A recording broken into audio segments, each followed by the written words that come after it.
Okay, welcome again to Dennis Miller's webinar. Today's topic is creating an inspiring vision for your organization and the strategic plan to achieve it. We look forward to having you here, and this is the second of a webinar series that Dennis is offering here in 2015. And again, if you miss any portion of this, we will be recording it, and we would be glad to forward it on to you at the conclusion of today's webinar so that you have both the slides and the recording accessible to you. So at this point, I'm going to turn things over to Dennis Miller. Welcome, everyone. Thank you for joining our webinar. A little bit of background myself here. I've been involved in nonprofit organizations for 30 years or more.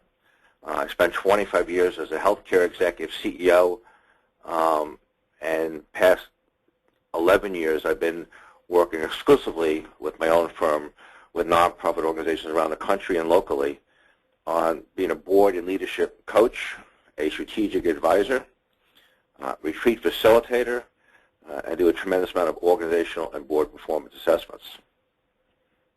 I've been very fortunate to work with many people and organizations over these past 30 years in the nonprofit sector. What impresses me the most is their passion and commitment to make a difference in the lives of others. We can move to the next slide. What concerns me, however, is that many organizations continue to spend an inordinate amount of time and energy without the results and success they hope to achieve for the respective organization. Regardless of their purposeful missions and great causes, many struggle to fully engage their boards and stakeholders and develop the resources to survive, let alone succeed. I believe strongly that there is a new and smarter way to achieve success in the nonprofit sector, which is the concept of strategic alignment. Today, I will identify the key steps necessary to go beyond the traditional strategic planning process to achieve long-term success and sustainability. This concept that I've created called strategic alignment refers to the process of aligning all stakeholders, both those internally and externally, to be focused and committed to achieving one goal, the organization's vision. In addition, the concept requires the development of new competencies and non-traditional skill sets for both executive and board leadership.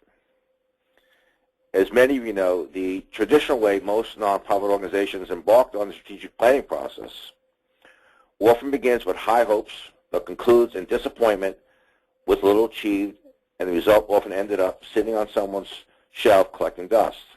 Let's go to the next slide. This is a result of most strategic plans lacking the following four components: an upfront comprehensive assessment of the organization's strengths and areas of needed improvement based upon best practices, a clear, compelling vision with established measures of success, a funding plan to secure the necessary resources to achieve the programmatic goals, and a detailed plan of implementation and execution. The strategic aligning concept has 9 components: the assessment, the vision, the process, the executive leadership, the concept of high-performing boards, impactful programs, the positive brand, investors, not just funders, and executing the plan.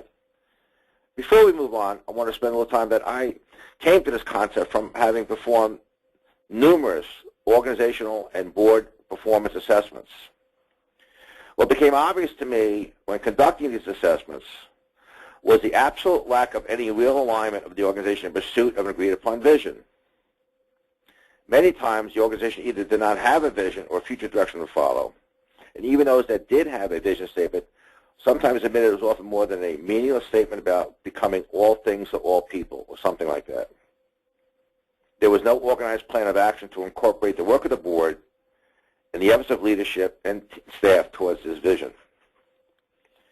It became apparent to me that successfully assist an organization in developing a strategic plan, all of the goals and actions necessary to achieve the vision have to be fully aligned.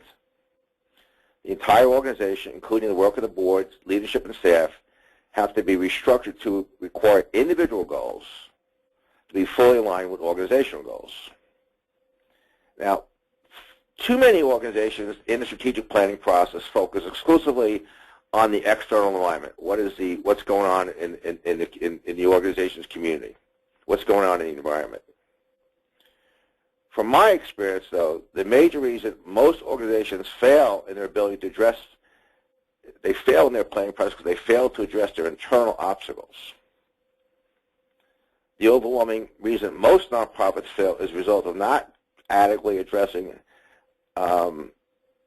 is related to their lack of addressing, their internal issues, and not because of the response to the changing landscape.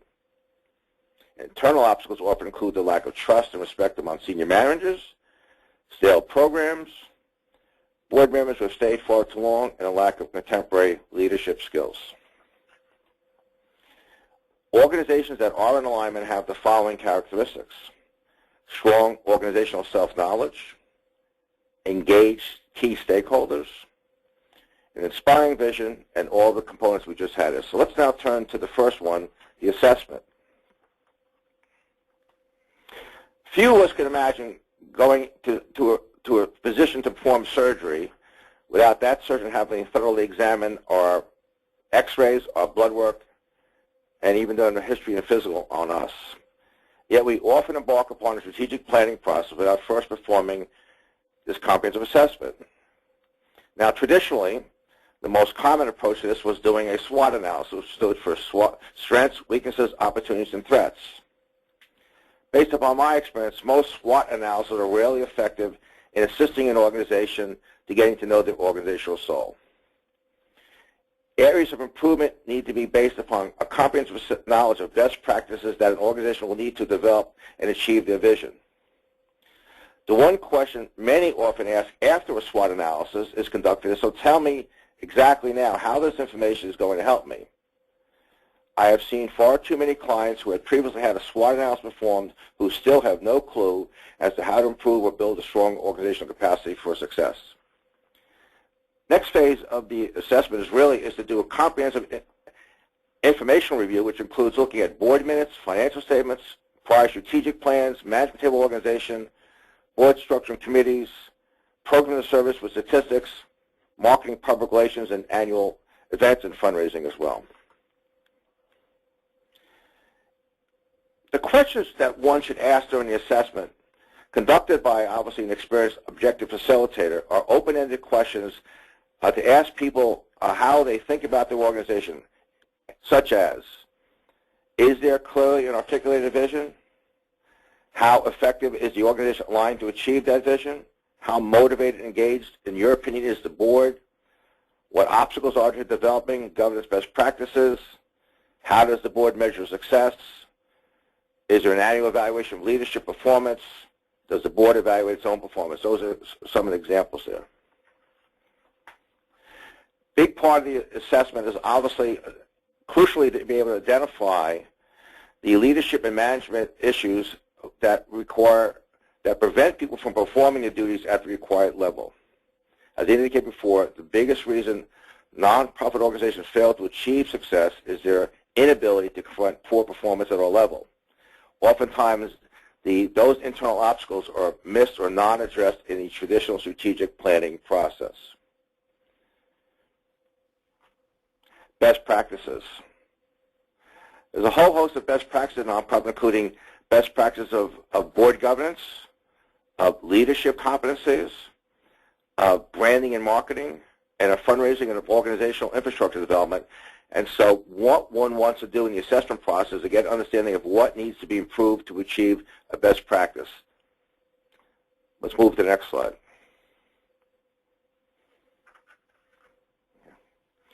So once we have the assessment done, and we have a good sense of what's going well for the organization, and yet what areas of the organization need to be developed, we come to the next part, which is most crucial.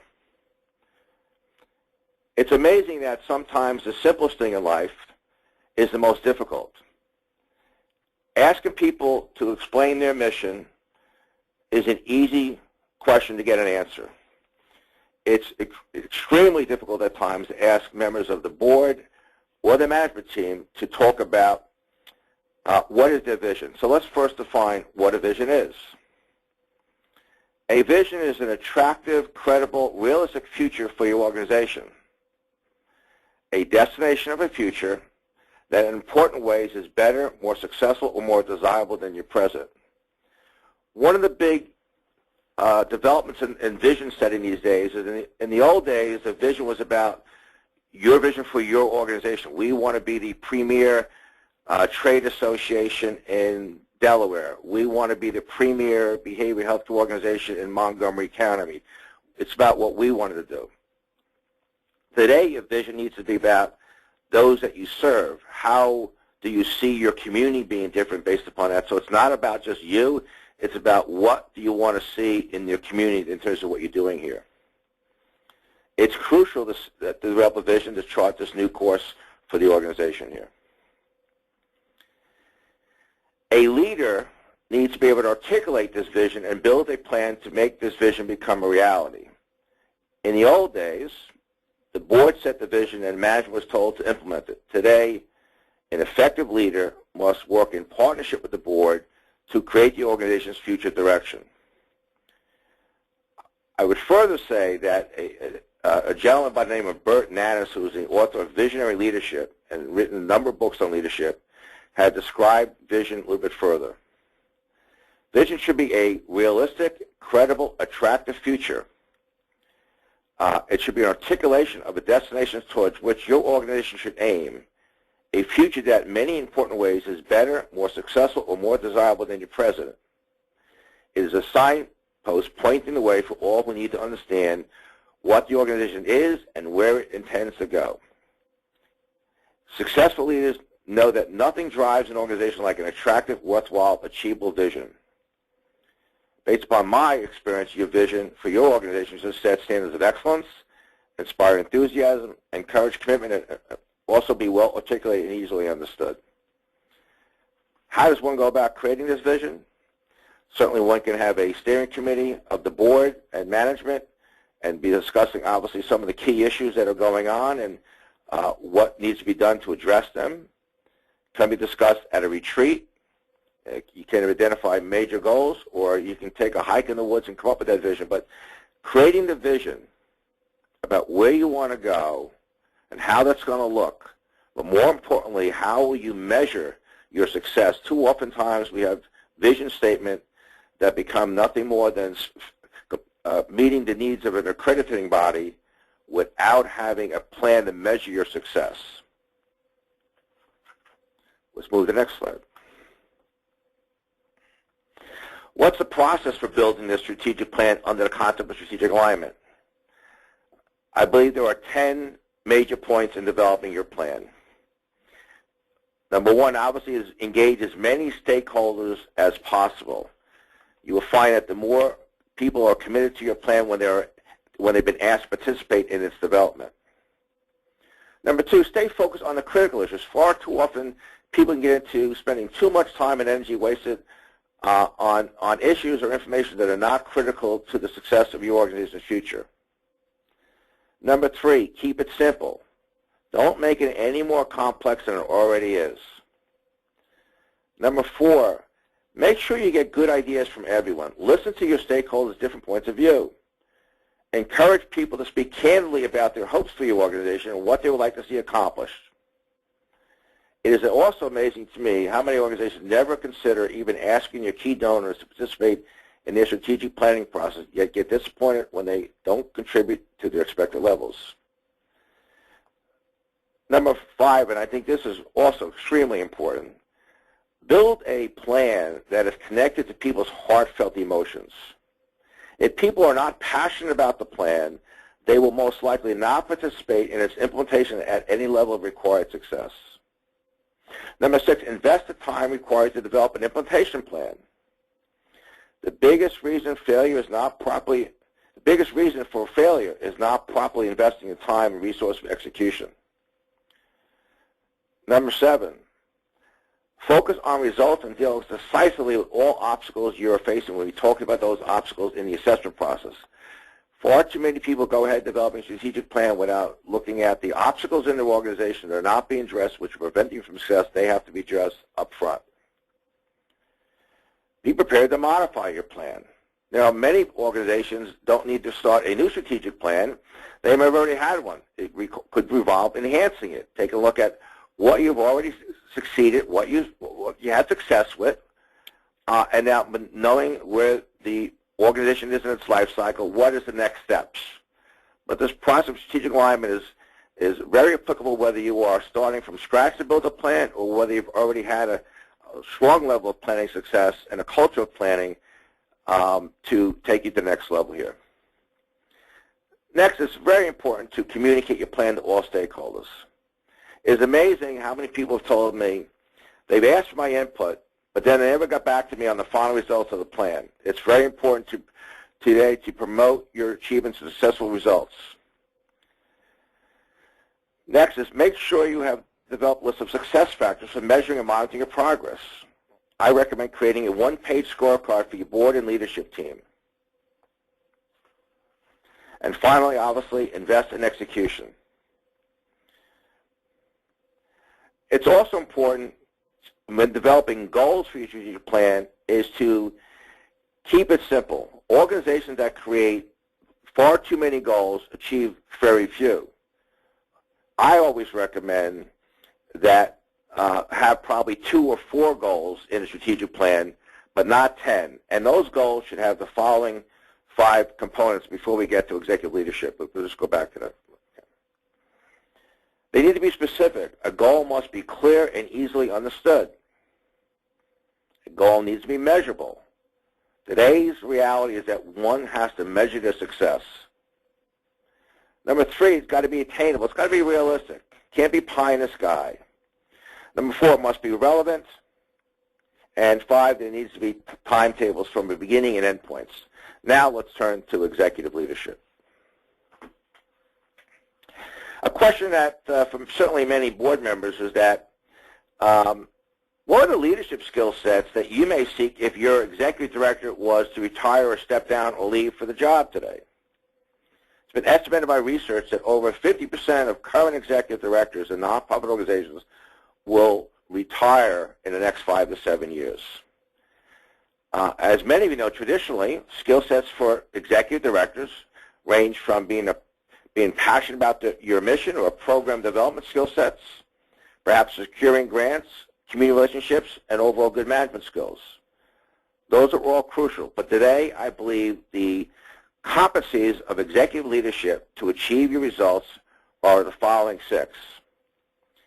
Being a visionary thinker, an entrepreneur, a relationship builder, an achievement-driven person, a collaborator, and inspirational motivator. Leaders need to be visionary thinkers.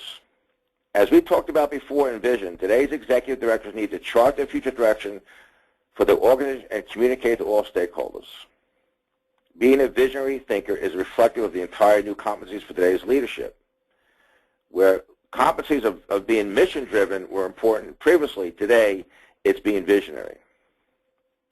Number 2, having an entrepreneurial spirit is perhaps the most significant competency required by today's nonprofit leaders. Executive directors need to become their CEO or Chief Entrepreneurial Officer.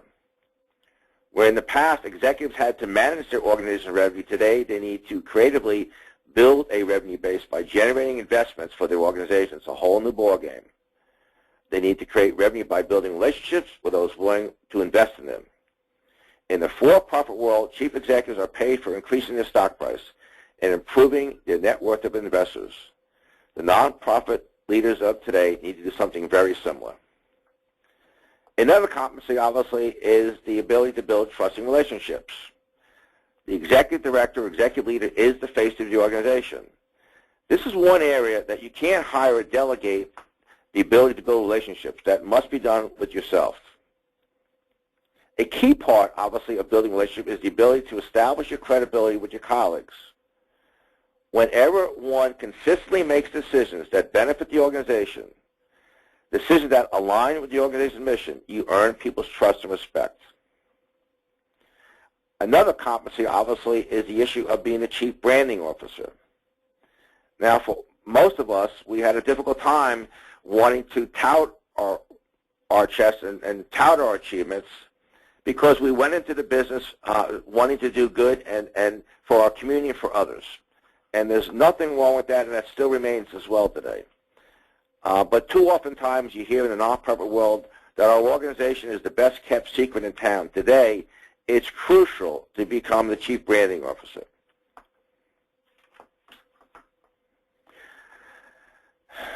Next. The next one is obviously achievement driven. I'm sorry, I'll go back right. Far too often we are living in our executive directors are focused in on everything else except achievement and results. It is crucial that we focus in on our goals for achievement, our success factors, and our value factors. The next part of being a great leader today is a collaborator. Where historically people felt we had to do it alone, today a really good leader is able to build programs and services oftentimes in collaboration with someone else. And obviously, last but not least, in terms of leadership, it's crucial to be an inspirational motivator. In spite of the alligators surrounding all of us at times and biting at our ankles, it's really important to be the leader, to keep an eye on the larger picture of what you want to achieve in your strategic planning process, and to be encouraging your board and your staff and your donors that you're the person who can help them bring them to the next level. Let's move on. A key part of strategic planning that's often overlooked is obviously the building the best practice of how to create a high-performing board. Let's first talk also then about the life cycle that boards have traditionally. You all know about the founding board, which does all the work without any paid staff, and it's the primary role in a brand new organization. Boards obviously evolved, and boards became fiduciary. The word trustee comes from the word trust, representing your community, and you're overseeing all aspects of finance, investments, budget, personnel. Those roles are very important, but they're not the only roles. Boards then obviously became strategic and business-minded. And as you're all well aware, every nonprofit ends up having a business plan and a strategic plan. And again, that's all very important. But if you look at a life cycle from the point of view of, again, of achieving your vision and achieving your strategic goals, a mature board works in partnership with the executive director. One of the highest level of a function of a board is obviously one that's very engaged with their CEO. I use the term here, the rubber band theory of board members. In the rubber band theory of board members, you send out a board package a week ahead of time with the rubber band on it with the agenda and some financial information or other agenda items. Board member drives to the meeting, parks the car, takes the packet with him, takes the rubber band off the packet, starts reading the agenda before going into the meeting. When the meeting is over, they put the rubber band back on and they go back home. That's not an engaged board member. Today's board members need to be owners, but it also requires, with leadership, requires a competent leader to be comfortable having an engagement level with a board of partnership and ownership. The next piece, obviously, is effective committee structures. Far too often, as when we're looking at our strategic plan, we keep the same committees we've had for years. In the new concept of strategic alignment, every committee needs to be determined, one, does it need to exist? And two, is it achieving a goal to help you align with your achievement of your vision? Each committee of your board should have at least one single goal for that year that's an integral part of helping you achieve your vision. Another crucial part of high-performing boards as part of your strategic planning process is the role of today's governance committee. Historically, we've had nominating committees. We've nominated people to join the board. That committee oftentimes became called the Board Development Committee. But that often got confused with, obviously, with fund development and also included other functions like education. A governance committee is crucial and perhaps the most important committee of the board, though it has no power to itself. The governance committee oversees things of what is recruitment strategy, is there ideal matrix to recruit to the right new board members? Is there a process for reappointing people to the board?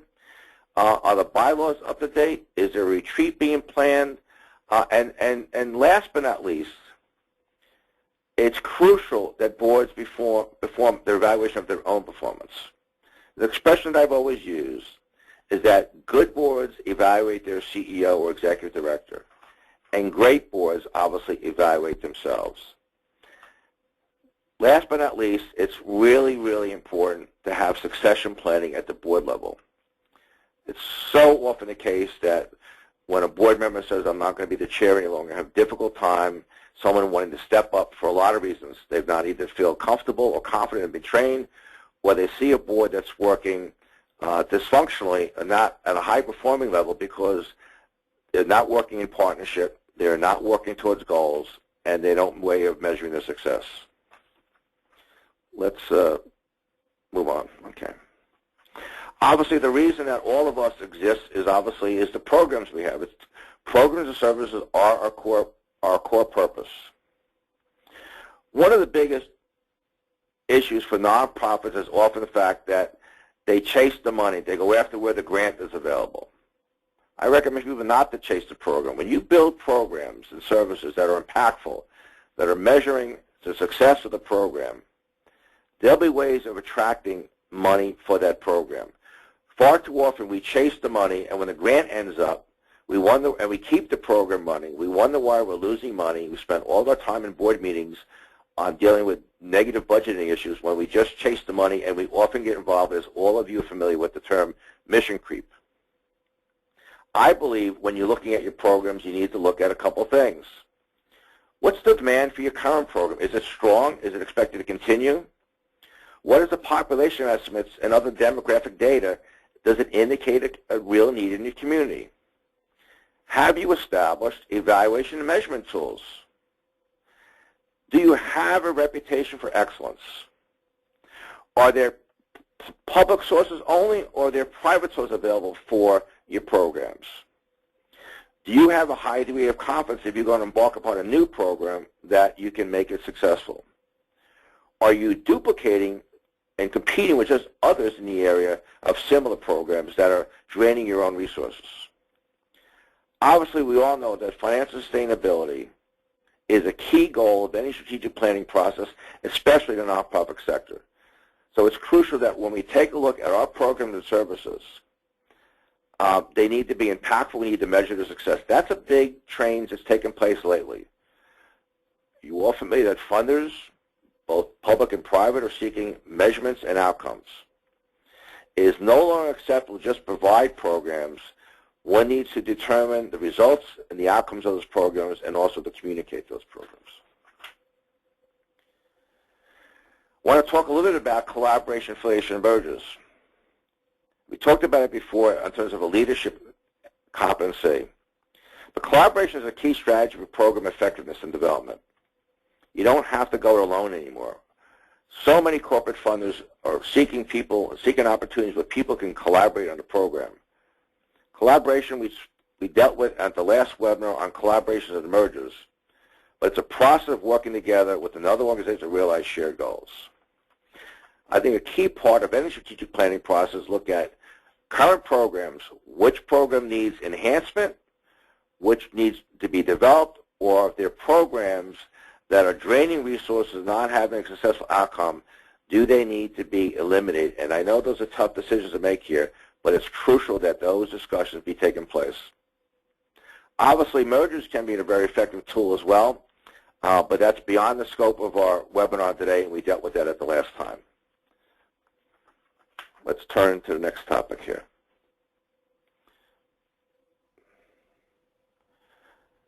The positive brand. What do people know about us? There's a wonderful quote by John Wooden, the former successful UCLA basketball coach, that says, be more concerned with your character than your reputation, because your character is really what you are, while your reputation is merely what others think you are. Developing a brand identity is the cornerstone for most for-profit businesses. We're all familiar with that. Things like IBM and Coca-Cola have phenomenal branding, Microsoft. Brand identity is a relatively new concept to the nonprofit sector, but it's a crucial component of your building the strategic plan, again, to achieve your vision. What is a brand identity? It's a promise that your organization makes to your clients, to your employees, your board, your donors, and your volunteers. It's an aggregation of all your organization does. Its mission, its vision, its personality, its promise to those who serves. It's a way of identifying and distinguishing your organization from others. It assures your customers again and again that you are who you say you are. How does one go about looking at its brand? Review your core values. Are you living them, or you just have them on a sheet of paper? Do you have client or customer or patient satisfaction surveys or employee satisfaction surveys to gauge how well you are perceived? Do you have an updated website that's interactive with ongoing information, or does it look stale and old and you can't even find your phone number? Again, do you promote your achievements? Do you promote your outcomes? A key part of building a positive brand is what I call becoming a thought leader in your community. It's a terrific way of building your brand new organization. What do I mean by being a thought leader? Well, a thought leader is someone who is known for their innovative ideas, expertise, and is widely recognized as a source of guidance in their industry. Whether you are involved with children behavioral health care, whether you're involved with people with disabilities, whether you're involved with housing, whether you're involved with government services, whether you're involved with a business trade association. Obviously, you can be a thought leader and someone that not only your colleagues will go to, but the media will go to when they want things addressed here. As I said before, one of the recurring themes many clients have complained to me about is their lack of community awareness and knowledge of who they are. Too often I hear, we are the best kept secret in town. And I say, why is that? Let's move on to the next. A big challenge and often not addressed issue in the strategic plan is there's no financial plan to achieve what has to get done. I like to have a discussion now which is called seeking investors, not just funders. What do I mean by that? Well, obviously, far too many of us know the board member that would rather stick pins in their eyes than do anything about raising money. Fundraising creates anxiety and discomfort for most of us. The biggest fear of fundraising is a fear of being rejected. Too often in organizations, we may have a development department, but we call it a department. It's not a department. The development office needs to be a part of the culture of an organization, not just a department. Boards often don't see the connection between organizational success and success of their fundraising efforts. Organizations sometimes see that their board is not functioning at a high level, morale is not up, there's no dream or guidance of getting better, and they wonder why they're not raising money. So let's talk about a couple of those things here. Why do people give money? People give money based upon research for a number of reasons. Obviously, the biggest one is because they've been asked. It's amazing when you ask someone, why did you give someone money, said that because they've asked you. Number two is because they want to. There really shouldn't be any arm twisting involved in fundraising. And certainly I want to make a world a better place. But there's a couple of things that are very different today in the world of philanthropy and fundraising that are important to understand if your organization goes in a strategic planning process to build and create your vision. That is that people give to success, not to stress. That people give to meet the needs of those you serve, not to your needs. I have a concept called the tin cup theory, and we're going to talk about how to change that to the investment theory. Early on, when I was a young boy, my mother used to take me to Radio City Music Hall to see the Christmas show. I went to the Port Authority bus terminal in New York City. There was always a man in front of the bus terminal who was begging for money with a tin cup selling pencils. I grew up, like many people saw it, fundraising was viewed as begging. Far too many of us still have that concept of talking about our needs. We need a new program support, we need a new facility, we need this, we need that. But if you understand that people today you are competing fiercely with the donor dollar, to differentiate yourselves is you've got to move away from talking about what your needs are to the difference that you're making in the lives of other people. Amazing to me once when I asked the board to tell me their top 2 achievements in a prior year, no one could answer the question what their achievements were. It's amazing when I ask boards, could you tell me the value you bring to the community? Could you ask me or tell us why you are worthy of a gift? What distinguishes you from others? And so we need to stop thinking of development as a department and that we're begging or needing money. We need to start communicating about our success and our achievement.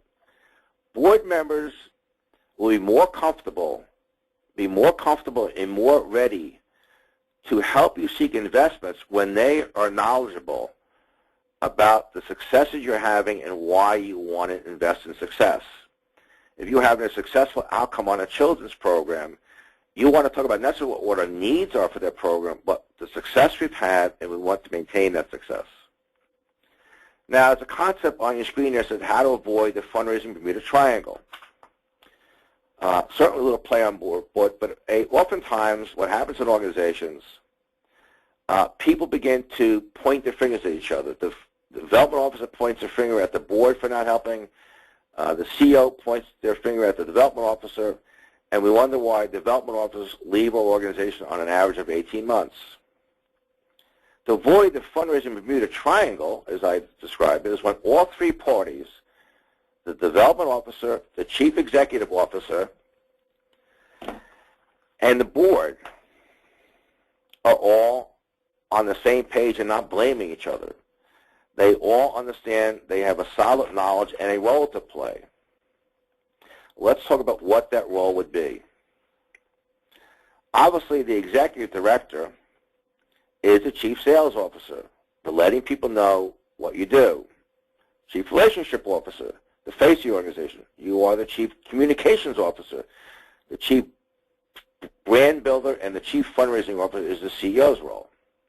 It's the role of the board to advocate for your mission, to communicate your achievements and outcomes, to identify and cultivate prospective donors, to actively participate in special events, to write a personal note on annual appeals, etc. Perhaps to recognize donors and make a contribution yourself. And the role of the development officer is to build a comprehensive, diversified fundraising plan, create a case for support, be the quarterback on a team, build prospect relationships, follow through on all initiatives, maintain a donor base, be an educator of the board and CEO, etc., etc.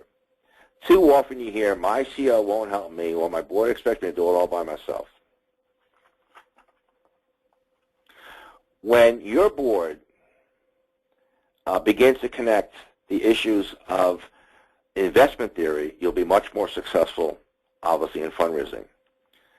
Let's conclude this part here a little bit and talk about what is the characteristics, go back, what is the characteristics of a successful fundraising program? It's amazing when I use the word integrity rules. Integrity is the #1 characteristic of a successful fundraising organization. There's no way you can do without it. Number 2 is mission is everything. Number 3, organizations that are successful, they never lose sight that they change lives. They also continually push for success. They are willing to leave their comfort zone. They have an inspiring vision, and they have a plan to achieve it. They're extremely passionate people, and they maintain a positive attitude. You don't hear them say, we tried it once, but it didn't work. Spent too much money, it doesn't work. We thought about doing it once, it didn't work. They maintain a positive go-to attitude. They have engaged and inspired leadership.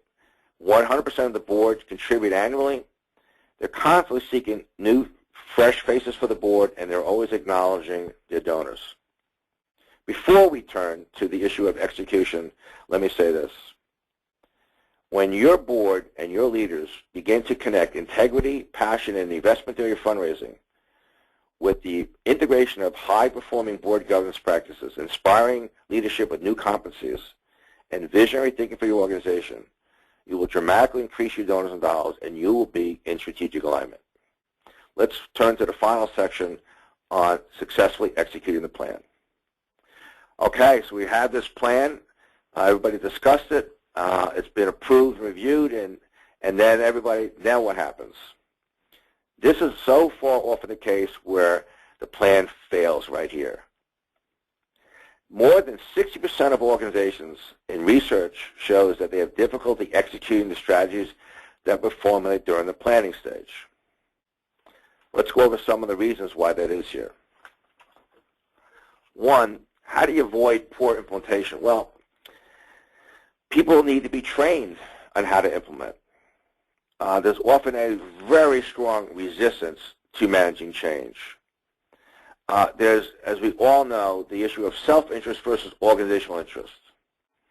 In my prior life as the president of a medical center, one of the ways that we achieved great success was through a tremendous effort and investment in training our employees, but understanding that we were able to align our employees' individual goals with our organizational goals. The functioning silos that is a common thing in all organizations, not just nonprofits, and the political infighting needs to end, and that's required through a good leader. Lack of communicating and lack of follow-through, and the disconnect between planning objectives and operational realities. What are the requirements for successful execution? Having the right leader in place to drive the results and lead the execution. Clearly communicating objectives and goals and tasks. Keeping track of your progress and keeping people informed of the progress and the success you've had. Clear responsibilities and accountability. And really, really, really important is rewards and recognition for those employees or departments that have done very, very well. It's an expression I use. Sometimes you have to build a bicycle while you're riding it.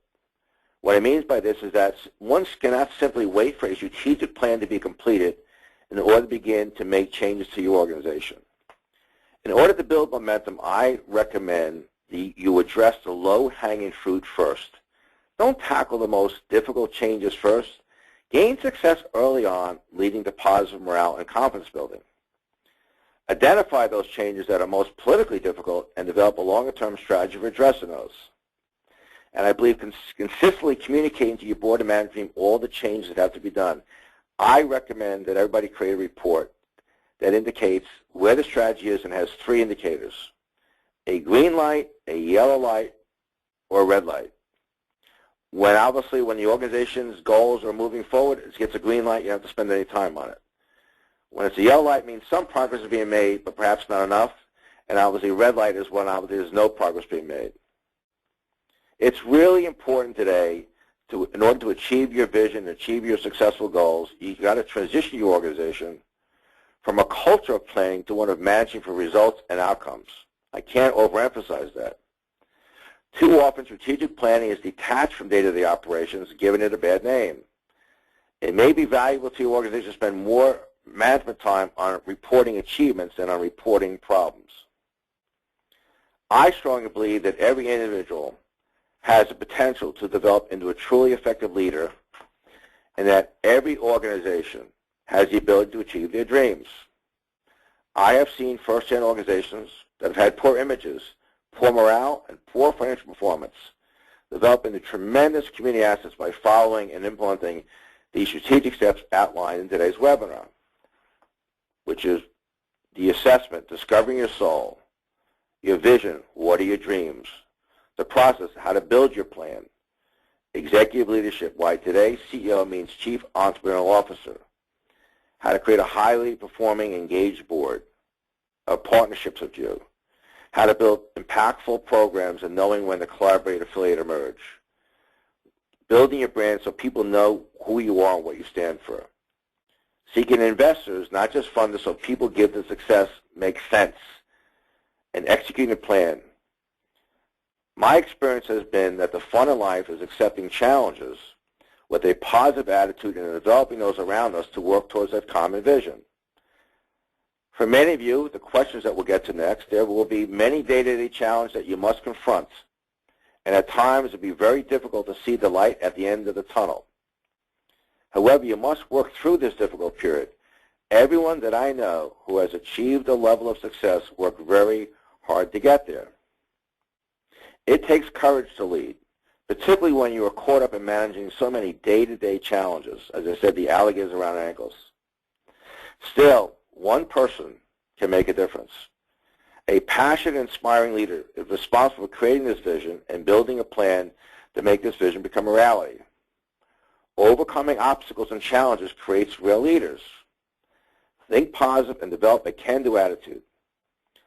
By following the key strategic steps necessary to go beyond the traditional strategic planning process, your organization will be able to achieve long-term success and sustainability.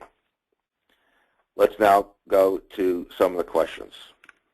And if there's any initial questions, please make sure Maria has them here.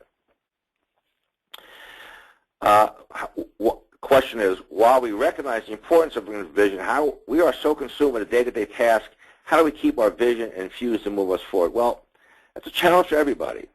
Just explain here, you have to set aside some time in your year, some time in your quarter, in your month, to set aside the day-to-day challenges, the contracts, the lack of funding, all kind of issues. Because if there's no clear vision, if you don't have a goal of what you want to achieve, it's very difficult to work through the difficult challenges without realizing, but you got to keep going because there's a dream. Whether the dream is to get to the top of the mountain, literally or figuratively. So you have to set aside some time to not just take the drive in your car down the highway, but to dream about where you want to end up. And it's important to do that one person at a time. And it's important to do it because that's why you are a leader, and organizations can have tremendous amount of success with this. Number two, how can we address the lack of time and resource to put together a strategic plan? Same thing. I understand that oftentimes, to use an analogy, the windows are open and the wind's coming in and the rain's coming in, there's a hole in the roof, and there's a leaking, and it's very difficult. But still, at some point in time in any organization, any business, one needs to think about, besides why are you doing this, which is your mission, besides why are you doing this, it's very helpful for every organization to go through, at least every couple of years, a process like this that talks about what will the future look like. How do you want to make that future look like? What is that? And can you visualize that, and can you articulate it, and can you measure it? Next one is, obviously we find it difficult to get our board members engaged in fundraising. How do we overcome this? Well, if you ask your board members why, most people will be honest with you, it's fear of rejection. We assume because someone is the president of a bank or the head of sales of a company that they're really good with fundraising.